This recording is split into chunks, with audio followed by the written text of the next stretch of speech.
There are secrets out there, guys, performance marketing secrets, and knowing just one or two of them can light up your funnels.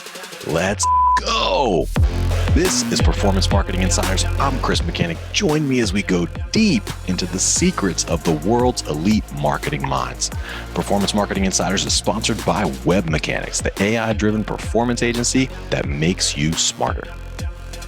Hello and welcome everybody to another episode of Performance Marketing Insiders. I'm super excited to be speaking with our guest today, who is an outstanding revenue-driven marketer, almost a decade in the space.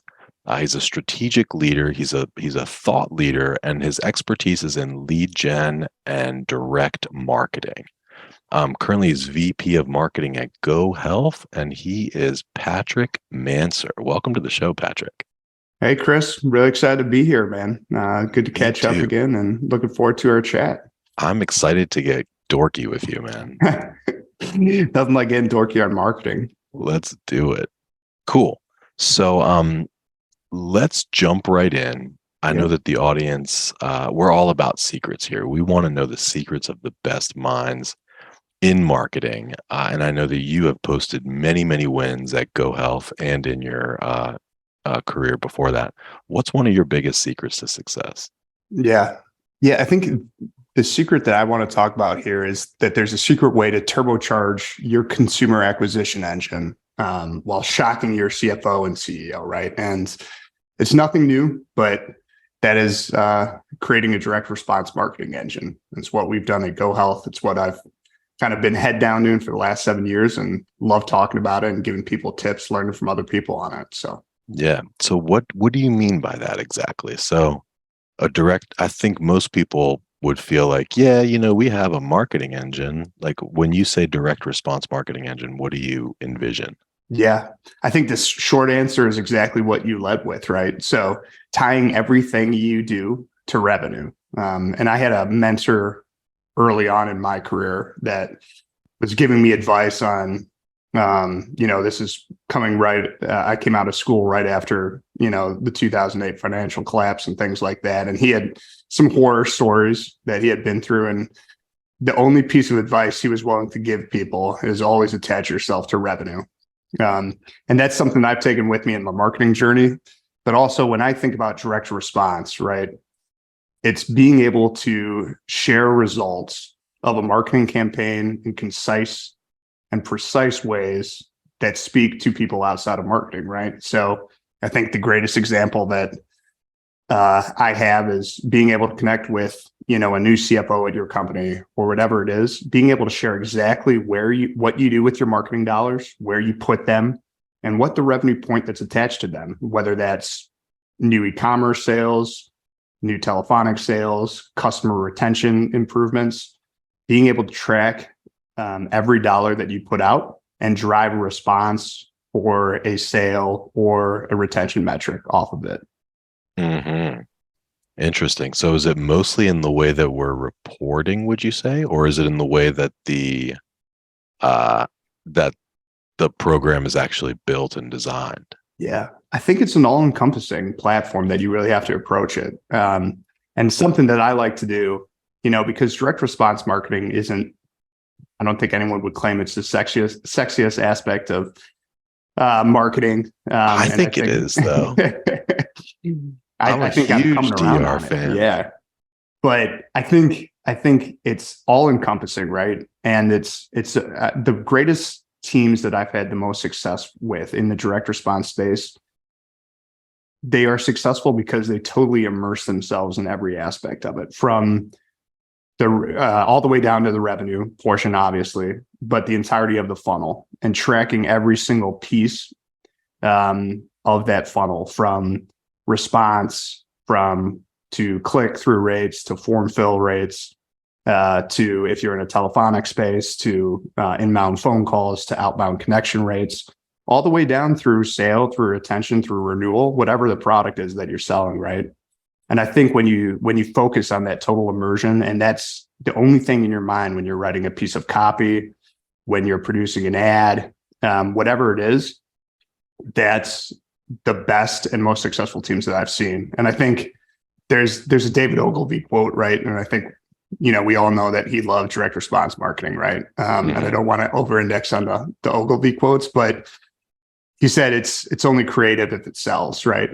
And that's what I've tried to institute from the beginning when people join, whether it's an analyst, right? Whether it's a copywriter, any other type of creative, I immerse them in the analytics, and that leads us to every decision we make. It's funny you mentioned Ogilvy. I'm a huge Ogilvy fan. I was actually just randomly picked up the classic Ogilvy on advertising. It was just sitting at home on my coffee table. So I picked it up and I was reading it a couple nights ago. And one of the chapters in there is his predictions for the future. This was written, or I think it was published in like the early 80s. So he's like, here's what I predict for the future. And he had 13 predictions. But one of them, he said, was that direct response will merge, or he phrased it as, he said direct response will no longer be like a specialty subset of advertising, but instead it will just merge and become part of advertising. And I think we've seen that in a large degree. I mean, definitely in like the most advanced B2Cs, you have that. Like, for instance, the Amazons of the world, the Microsoft, Right. the Microsofts of the world, like they're there already.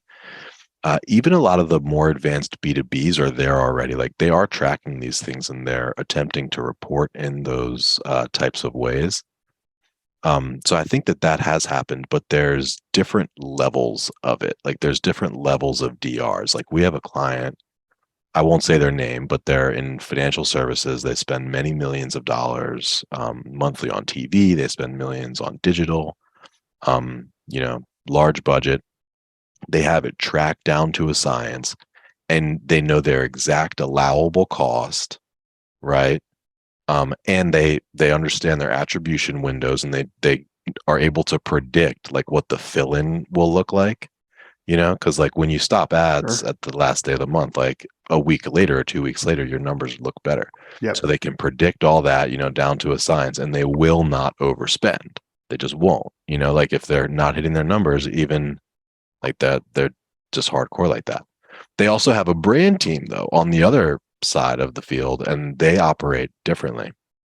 I think a lot of B2Bs, or just like, earlier learning curve B2Cs are direct response in that like they are tracking and they're hoping to report like that, but they're not direct response in that they don't have a allowable cost, like a specific allowable cost. It's more so like, okay, we got a 25% return. Like that's pretty good, I guess. How do we get better, right? Yeah, that's a good point. And I think the delineation between brand and direct response is something that has to be blended, right? And a great way to earn those additional brand dollars and is to earn the trust of your CEO, CFO, when you go to them and say that we've done this, and then she comes back and says, okay, well, you've earned this additional 25% on your brand building efforts, right? But I've always found that leading with revenue number as opposed to a net promoter score index or a aided brand recall index is the easiest way to have a conversation with during that budgeting process. So absolutely. Yeah. CFOs love that. If they can be like, hold up. So we spent $1 here and made $2.50. Right. Yes. Makes please. it easier conversation for sure. But absolutely. Ogilvy, you were talking about the Ogilvy books, and he did seem prescient, he foreshadowed a lot of things when he was writing those books, right? And he was wrong on a lot for sure, but I think some of the cooler things.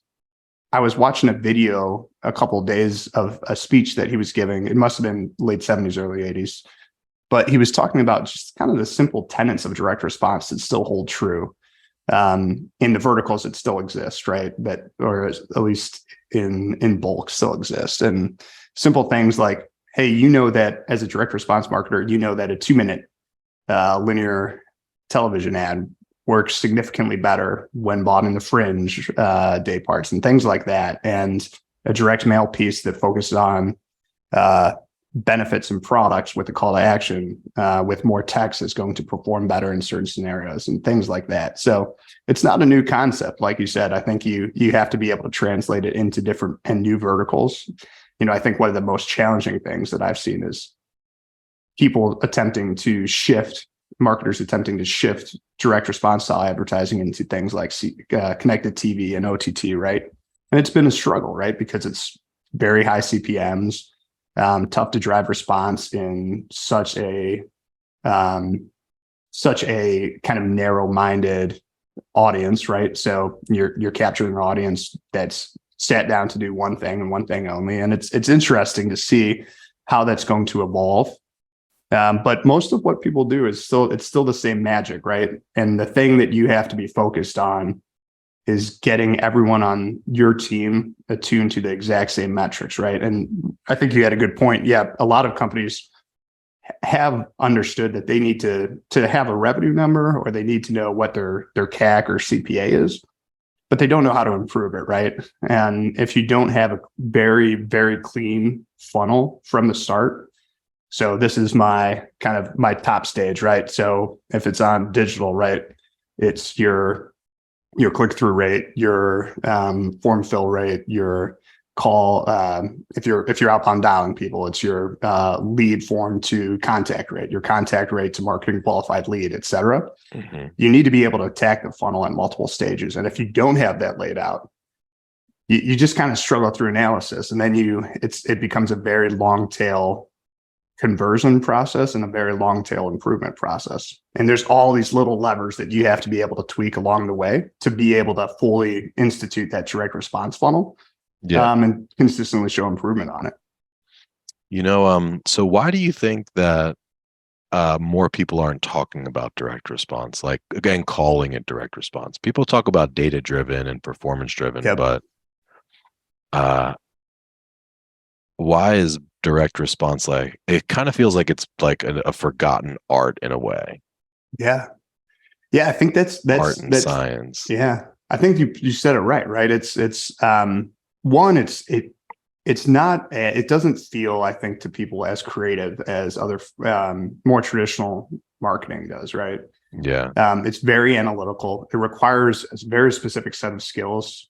My team at GoHealth indexes pretty heavily on ex-consultants, ex-analysts to help power the decisions and help power the media buying. And it's easy to get caught up in new verticals and trends and things like that. And sometimes direct response can, it's not always fun, right? It can be tough. I think when you think about it, if you really have instituted a test and learn culture, if you hit 300, right, 3 out of every 10 ads stick, or become a new champion, you're doing something really well, right? And still, even if you're really good at it and you're hitting 300, 7 out of 10 times you're failing, and that's tough. It's tough to stay dedicated to that, and to consistently churn out new and slightly iterated copy or new slightly iterated image, and then also be thinking about the big picture and driving in new ideas and things like that. It's tough to get up in the morning and do that every day. And if you don't commit to it, then your funnel can fall apart really quickly, or your creative will exhaust. And it requires just a huge attention to detail. And you have to get your team bought into that type of performance. That's true. So what can folks do? Like, if direct response is not part of their lingo or their culture or their fiber right now, how can they take a couple steps in that direction? Yeah. I think it's going to be interesting to see how many folks, particularly on the big direct to consumer brands that don't really follow like call to action or direct response advertising, what the next steps are in 2023 with kind of an uncertain industry. I think we're going to see a lot of companies naturally try to carve up marketing budgets as they attempt to get tighter on their expenses. But I think shifting into direct response is a pretty natural reaction in my mind. So shifting some of your budget into direct response is a natural reaction. If it was my first starting point into direct response, I think you need to be able to set up that funnel, right? And if you don't understand the key points in your customer journey, particularly your inbound or outbound customer journey, you're not going to be able to institute a funnel. You can have all the great ideas. You might have the best creative in the book, right? But if you don't understand all the steps, you're not going to be able to institute it. So I think the first thing that you do whenever setting up a direct response funnel, or if you come into a new company, is to understand that funnel and document it, right? Mm-hmm. And then, cool. and then subsequently tie that cost, take a sample customer or a sample day of customers or sample quarter of customers and flow that cost through that funnel. And that's where you're going to see that leakage, right? You're going to start to see the water start falling out of that consumer journey. And that's where you start attacking first. And if you start to do anything more than that, particularly if you're starting from scratch, you're just going to get overwhelmed, like we talked about. But solve one funnel issue first, dedicate part of your team to focusing on kind of the top of the consumer journey, focus part of your team on the middle and part of your team at the end, and then bounce back and forth and help them plug one hole and just show those improvements first, right? There's so many easy wins to be made. And then start a rapid test and learn process, right? If you don't have a backlog of creative that you have ready to test, you're probably not doing the job right. So I think it's not the hardest thing to institute. You just have to commit to it. It doesn't have to be 100% transition from your marketing budget in day one. But you have to get your team to buy into it, and you have to institute a culture of test and learn, follow the numbers, and rapid iteration. So that's a great piece of advice, to have the creative queue, or to have things ready in queue. Yep. That's a great piece of advice. Yep. Yeah. And you can start to plan out what you think, you'll start to get instincts very quickly on what you think is going to work, what you think is not going to work. I think the best way to get your team involved into it is be pragmatic with the decision making on what's going to be tested, right? Let them fail. Let them, even if you know that something's not going to work, right? If you put out a piece of copy that says, call this, right? Or call now, and you know that from experience, let them learn quickly and fail quickly. And then you move on. But if you create that culture, it's really something that you need multiple people focused on and bought into. Yeah, that's awesome.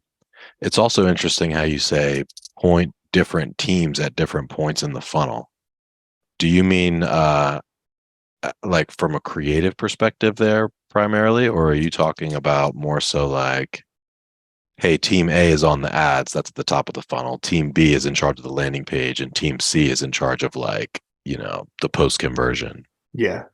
I think it's a little bit of a combination of both in my mind, right? And I don't think there's one way or the other that would necessarily be worse. But the way I like to do it is think about attaching, if you have analysts or media buying teams, attaching them to specific points. So one that's dedicated to, okay, this is my cost per call or my cost per lead, right? The top of funnel response, right? And they work directly with the creative team, right? Because if you can't drive response, you can't drive through the rest of the funnel, right? That's the number one way to kind of kickstart your direct response engine. And then you have the middle of funnel analysts and folks, which aren't as necessarily working with the creatives as much, but they'll work with some UX designers on what you just pointed out, landing pages, work with, if you have a direct sales team, working with the screening team, pre-sales unit, whatever it is. And they're working to make sure that you're passing through marketing qualified leads or whatever that metric you use internally is. And then you have your conversion rate optimizers at the bottom of the funnel, right? And those are the folks that are indicating, okay, layering conversion compared to zip code, conversion compared to consumer segment, et cetera. And then that information all feeds back up to the top, right?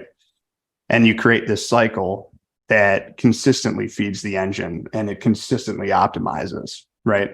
But if you don't have all those people talking, it doesn't end up working. But it's a full life cycle. So the CRO in that model is like almost more like an analyst. A lot of times it ends up being someone that has a real strong numbers background and a real strong ability to interpret data, right? So I love interviewing creatives. I love bringing creatives on the team. I think everyone does, right? It's really hard to find people that have an analytical background that can apply it to marketing. Mm-hmm. And I think that's the biggest thing that I've learned in finding those people. And they tend to be the ones that really supercharge the learning, and they keep the creative folks focused on the process and optimization. Of course, they can't do their job without the creative folks too. So, but I think the goal that I have is always to instill a singular focus on following the money. And I start that in every interview process, even with both sides of the fence, right? And everyone always does some type of case study or work example built around their expertise, right? Either take a prompt, write copy examples, do a 30 to 60 second ad example, et cetera. Or you do an Excel case study if you're not on the creative side. And I ask everyone, regardless if they did a creative study or a quant study, some type of quantitative question, right, in the interview process. And then, they don't necessarily have to be right. I just want to see how they break down data. Yeah. Interesting. Yeah. Okay. So we're talking about recruiting and talent acquisition now. Yeah, it pivoted quickly, didn't it? It did. Yeah. But that's really interesting. What's an example of like a quantitative question that you'll ask? Yeah. So I've been working on one recently. I'm still refining it. So it's still in the testing phase, right? But so I was reading some type of World War II book. It was about World War II American generals, I think. But there was a stat in there that said the U.S. government purchased and delivered 300 billion cigarettes to the U.S. armies in World War II. And so my question is to these folks, and typically I like to do them face to face, but over Zoom works. I say, look, the U.S. government purportedly delivered 300 billion cigarettes to the U.S. armies in World War II. Break that down for me. Do you think that's realistic? And there's no right answer. I've run it a million times in my head and in Excel. It seems a little bit high, but I'm not sure. Yeah. But I just like seeing how they break it down, right? And they can ask questions. I'll provide them with, how many active units in the military there were at any given time in World War II, et cetera. But I want to hear them ask the questions. Yeah. That's a good one. Yeah, I would say, well, how many soldiers were there and how long was it? And yeah. assume that each one smoked probably a pack a day. Yeah. Or 10 like 80% of them probably Belgium, smoked a pack a day. Yeah, so you're hired. You're welcome to come join us at GoHealth. Yeah, so. Yes, dude, I would come work for you. It sounds like an awesome place to work. That was the goal, right? This is that why you came on here to recruit me? Yeah, I got you now. So man, you are sneaky. That's good. No, but that's really insightful, and I like the way that you guys break it down like that. Yeah. So, and just to summarize, I mean, what I kind of heard and took away from that was, first things first, you got to understand the steps, right? Step one, it might be the landing page view, form conversion, follow-up phone call, sat for a meeting, deal stage 1, deal stage 2, et cetera, et cetera. You got to just at least map those out. Then take a cohort of leads and put them through. So how many leads did we get? How many how many page views? How many of this? How many of that? And see where those drop-off rates are. And then basically break up the teams to divide and conquer to improve on those metrics moving forward. That's a great way to summarize it. Yeah, I think you summarized it better than I did. But I think the main thing also is to include the entirety of the team in the performance analysis, right? And if you don't, right, if the copywriter or the videographer doesn't know exactly why he's doing what he's doing, right, or the feedback that he got, or the media buyer, she's not able to go back and say clearly paraphrase why she's suggesting a new iteration to this, or why the product designer doesn't know, or the UX designer doesn't know why a lead form field is being added or subtracted, or if you're moving to a conversational lander from a static one. If they don't understand that, you don't get the buy-in, right? And you need to get everyone excited about, hey, Facebook's CPA today was $212. That's a huge win. It produced 330 sales, biggest single day output, and everyone feels that win together.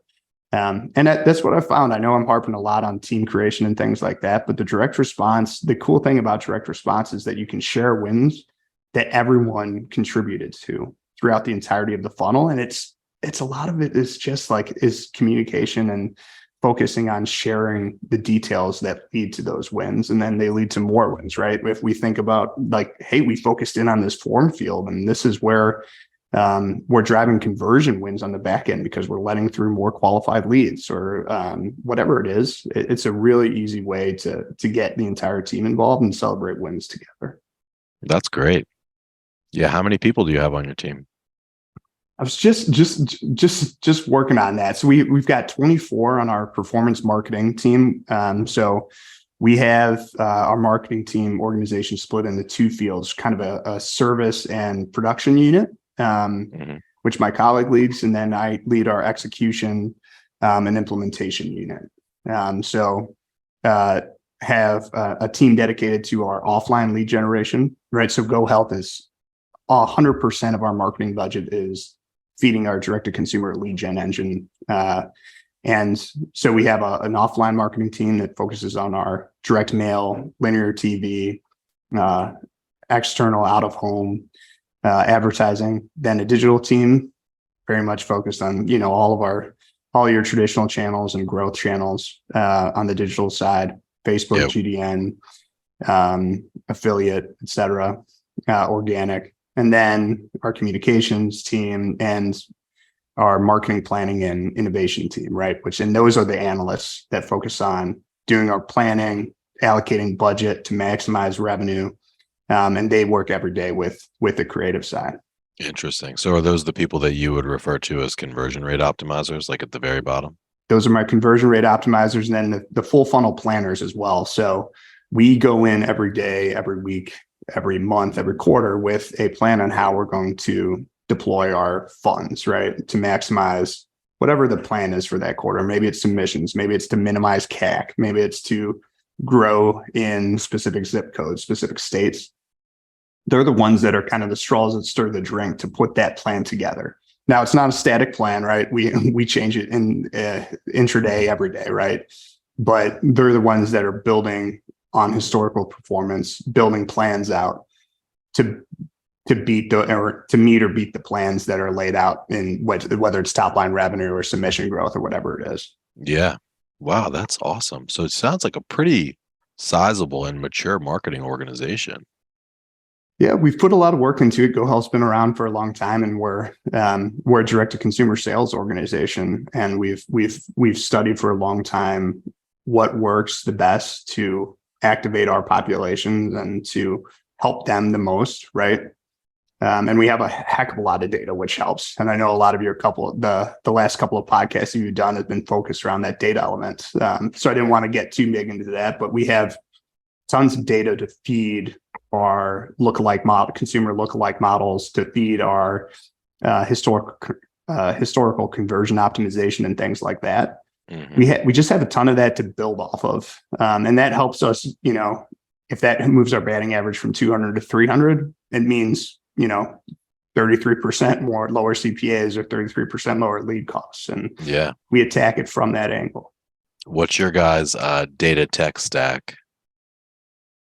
It's complicated. It's complicated. So GoHealth actually started back in 2003 or 2004. So GoHealth right now is we're publicly traded. We're the largest direct-to-consumer Medicare brokerage in the United States. So think of us as kind of a white glove service for seniors to help them enroll in Medicare. And we shop a ton of different plans, kind of like an Expedia, for them to find the best plan for them, right? Medicare is a hyper confusing process. If you have parents or relatives in Medicare, they'll tell you. So what we do is we have a proprietary tech stack on our agent side, right? That we expose externally, right? As a marketplace, but also most of our sales are done through the aid of a telephonic agent, and they consume all the member details, right? So what prescription drugs are you on, who are your doctors and things like that. What are you looking for out of your Medicare plan? And we kind of stack rank through an algorithm and we match them to the best plan for them. But back to your previous question on kind of tech stack, we started as our CRM actually for small insurance brokers in the early 2000s. So we still have that piece of legacy software that serves as our CRM. We use a couple different products for analytics, right? But Tableau is our main one. So we track the entirety of our funnel within Tableau. And that's where our conversion rate optimizers and analysts live, and media buyers. On the digital side, we use kind of the normal host of things, right? So Google Optimize, Google Analytics, and things like that. And then our data warehouse is kind of a combination within AWS and Redshift. And we leverage a product called Blue Shift for our marketing automation, right? So a lot of what we do is built around our testing cadence on outbound dialing and inbound consumer flow, right? And we leverage those products along with HubSpot to kind of feed that decisioning tree on our customer journeys. Interesting. Along with HubSpot, you said? Yeah, a little bit, not as much as we used to, but it still powers and triggers some decisioning tools on our back end when we have about 1 million members.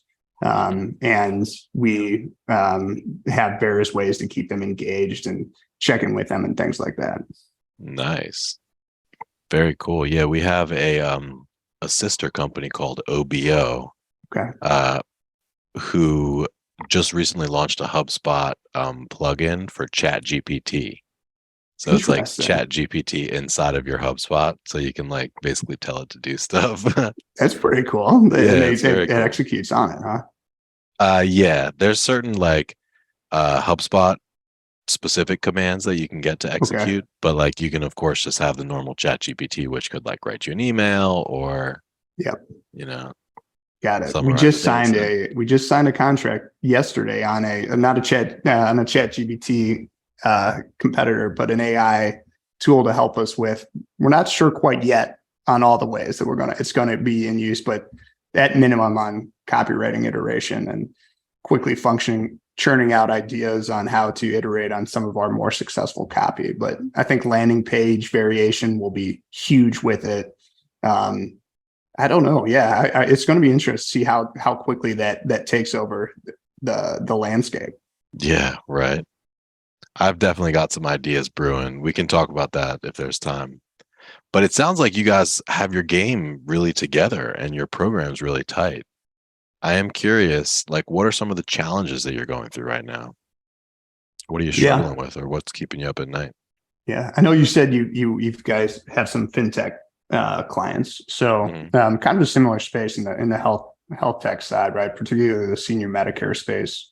The industry's gone through a ton of changes, and this isn't completely restricted to marketing, but marketing is a heavy portion of it. There's a lot of regulation that's being rolled out that have a lot of different interpretations across a lot of different parties, right? And it's going to fundamentally change the way that a lot of people go to market. And, we welcome the challenge. It's going to be a heck of a lot of fun. We're in a good spot as the industry leader to adapt quickly, but it's just we're in that kind of ambiguous phase right now where there's a lot of governmental regulations coming. A lot of our core healthcare plan partners are focused on helping us and their other enrollment partners serve consumers better, and it's actually really exciting. But it does present some level of, like I said, ambiguity on where the next challenges are going to be at. But being able to adapt to that is, as part of our history, right? And I'm sure part of, what you've helped your fintech clients do. Yeah. And what types of regulations are you anticipating? Is it like platform level, like Facebook considers you HEC now, or is it more so like around the messaging that you're allowed to do and not allowed to do? Yeah, a little bit of both. There's been some bad players in every space, as I'm sure you know, but there's been some bad players that have targeted, what can be a vulnerable population in the senior market. Yeah. And, we're part of the crew that's helping to clean that up, right? And to avoid the, predatory practices within the space. So part of it's on the content side and how you make it super clear to consumers what they're enrolling in, what their benefits are, et cetera. And that's a lot to do with the sales process as well. And I think that's going to really help clean up the Medicare Advantage space. It's a phenomenal product. It's helped, 35 million people with insurance, but the next step is kind of stabilizing it in that sense. But I think the one-to-one targeting aspect, right? This has been ad nauseum for, the last 36 months, but finding ways to target really specific consumer segments successfully is kind of a continued challenge that we're facing, right? And direct mail has been, long been my favorite vertical, and that's one you don't have that challenge quite yet, but still adapting from the iOS privacy restrictions and different device restrictions and things like that would be the other key challenge that I see. Mm-hmm. Yeah, iOS 14 hit you guys hard. Yeah, it's interesting. I think we watched, just slowly watching kind of our device usage and consumer device shift back towards Android platforms was interesting, but we're starting to see some success with, some more broad targeting and doing more zip code level targeting, zip code level demographic overlays. So I'm feeling better about it than I was, 18 months ago, whenever it rolled out for the first time. Yeah. Are you guys on Cappy? We're not. Conversion? Yeah, you should look at that. The conversion API. Well, the conversion API that's nicknamed Cappy. Yeah. Yeah. We do. We have some most of what we do is, based around offline conversions, like I said. So it's a lot of telephonic sales. So we use quite a lot of offline data ingestion APIs. So we feed a lot of that information back into our platforms to help kind of get around that the one-to-one targeting concerns, right? So most of our offline data will feed the demographics and the revenue attached to specific consumer types, and that's where we're starting to see some success with building up kind of from the bottom up on that. Yeah, no, that makes a lot of sense, and that's smart. That was going to be the next thing out of my mouth is like, are you feeding offline conversions back? Very cool, man. So it sounds like not all exactly wine and roses. I mean, the regulation thing can be a little offsetting, a little unsettling, I guess, just because you don't really know what's coming down the pike. But it sounds like you said you're pretty well equipped to weather the storm. Yeah, I mean, look, I think the number one thing is approaching it with the right attitude, and whenever there's I don't know if chaos is the right word, but when there's change, it always presents opportunity for us, right? Because we are so fundamentally strong in understanding what we're good at, what points of the funnel are strong, where we get our most most of our conversions from, that we're able to pivot pretty quickly, right? And we have a pretty diverse lead flow that allows us to, slowly or quickly move away from certain areas where there's specific risks and things like that. So yeah, I'm looking forward to the challenges. Nice. Yeah, you sound like a good boss too, and a good leader. See, this is what I'm saying. I just paid to get on here so I could hear you say those things. I gotta take that clip of this and take it back to my team. Yeah, no, man, you sound like it would be awesome to work. And I might actually take you up on that. I might come and be like an intern in your office for a couple of days just to see how you run, because it sounds like you might really be advanced. Overqualified for that. But since I have the opportunity and you open the door, we are hiring. GoHealth is growing. I know there's a lot of super talented marketers out there right now that have been impacted from some of the tech company layoffs. GoHealth is based in Chicago, have offices in Salt Lake City and in the Charlotte area, but we hire remote everywhere. We've got some really cool positions. open right now. Who So are you looking for? Who's your dream come true candidate? Describe them, and you may very well just receive it. I mean, there's thousands of marketers listening. yeah, I think the number one thing that we're always looking for is digital marketers, right? Digital ad buyers, people that can contribute not just in operating within a UI and interface, right? Again, that's about 50 to 60% of your job at GoHealth, right? So I love people that can understand, hey, this is where I'm chasing the data. Here's a tweak I can make, right?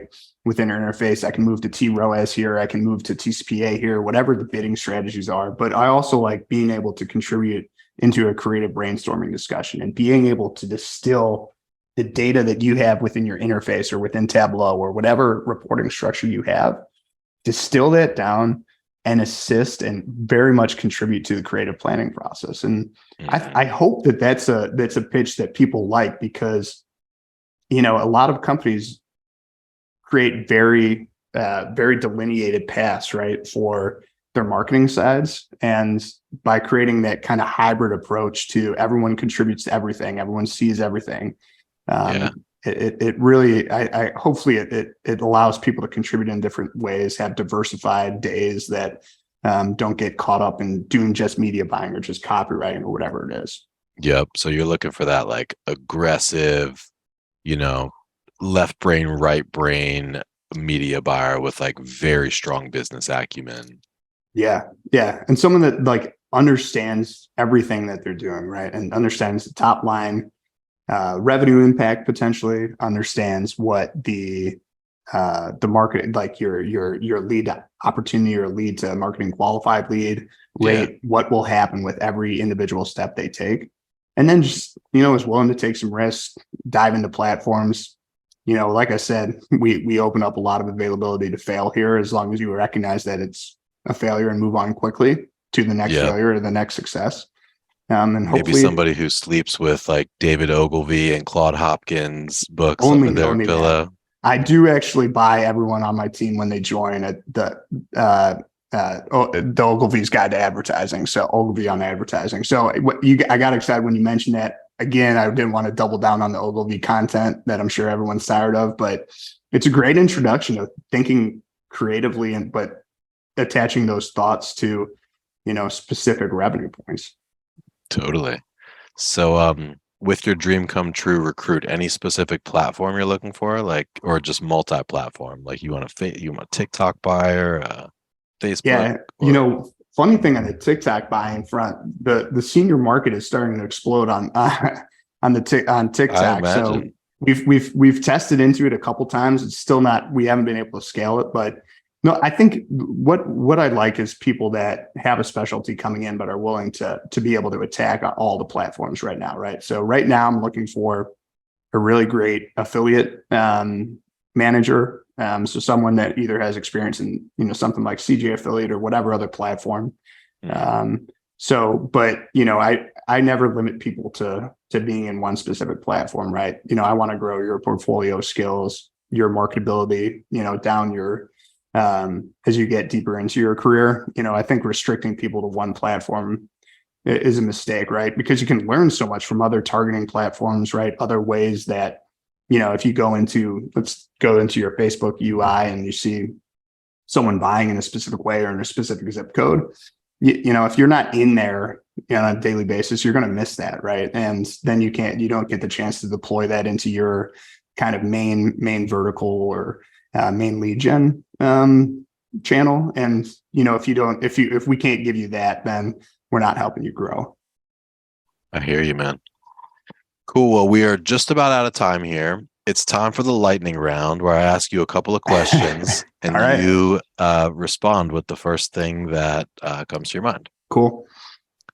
So question number 1, if you were to start a side hustle, what would that side hustle be? I think I would do some type of modernized drop shipping from Alibaba to direct to consumers or into an Amazon fulfillment marketplace. Interesting. Okay. Other than Ogilvy, top 3 reads or like authors that have had the biggest impact on you? That's a question. And you want marketing specific ones? Yeah. Let's go with yes. Can you give me 2 seconds to think about that one? Or whatever. I want the first thing that comes to your mind. I think so. So Ogilvy is definitely number one. I think, I grew up coming out of college reading Neil Patel blogs. Who that's kind of a throwback. I'm not really sure if he still creates content even. I love Neil Patel. Yeah. He's awesome. There's the, Hacking Growth, which has always been one that I've enjoyed, which is Sean Ellis. And then let's see, coming up with another one here. Check that one out. I've not seen Hacking Growth. Yeah, I mean, and then I think there's a bunch of HBR books that I've read that have helped my understanding and created my transition into becoming a very analytical marketer, right? So like on strategic marketing, on how to, which really focuses on how to segment consumers, segment products out and things like that. Nice. Okay, cool. We'll definitely include those in the show notes. Last up, what are you excited about? One thing that you're most excited about for 2023? Yeah, one thing I'm really excited about is our focus on breaking new channels, right? And finding a way to target our consumer segments in things that are a little bit non-traditional, whether it's, targeting seniors on TikTok or breaking into the CTV realm, right? I'm really pumped about our team's ability to consistently find new ways to acquire consumers. And, that's what gets us up every day. It's what makes the day exciting when we go to work. And, I think when I'm anxious to see what my team can accomplish when they really dig their teeth in to optimizing a funnel. And every day is, I think we're trying to find ways to better serve members, help our sales agents get better leads and things like that. So that's awesome. Well, it sounds like you certainly got a bright future. I'm excited because I have a feeling that you might just recruit your trumpeter swan, as Ogilvy would put it. There it is. Yeah, I know you get that reference, but yeah, no, you did a great job, man. I think that you are doing awesome things. You definitely represented the GoHealth team well, and like I said, I would work for you if I were on the job market. I would come work for you. I appreciate that, Chris. Yeah, this is a lot of fun. Let's do it again sometime. Cool. Sounds good. Well, you have a great day and stay in touch. Sounds good. If you like this, by the way, drop us a like, a thumbs up, or a comment. We will really appreciate that, and we will probably respond if you say something funny or cool. Pat, let us know, or let everybody know if they want to learn more about you or GoHealth, how to go about doing that. Yeah. Shoot me an email, pmanser@gohealth.com, or check us out on LinkedIn. All of our jobs are posted there or built in Chicago. It's got some great content on our culture, our careers, kind of our history. That's a great place to start. But yeah, a lot of cool jobs, not just in marketing. If you know anyone that's looking, a lot of engineering positions open. We have a really custom tech stack, really cool marketplace products that we're building out with our new CTO, and built in Chicago. So a great place to check it out. And again, a lot of remote positions open too. Sweet. All right. Well, that's all for us today, everybody. Thank you. Please tune in next time, and have a great day. And that's a wrap. Thanks for joining us today. For show notes and other episodes, visit us at performancemarketinginsiders.com. This podcast is sponsored by Web Mechanics, the performance agency that makes you smarter, offering AI-driven search, paid social, analytics, and conversion rate optimization for financial services, health, B2B, and SaaS brands that know. Hey guys, exclusive for listeners of this podcast, you can get a performance marketing assessment for free. And this isn't some cookie cutter automated report. It lays out detailed, specific things you can do right now to unlock limitless growth and nirvana level personal satisfaction. To claim your free assessment, just go to performancemarketinginsiders.com/audit and you'll have your customer report within just a few days.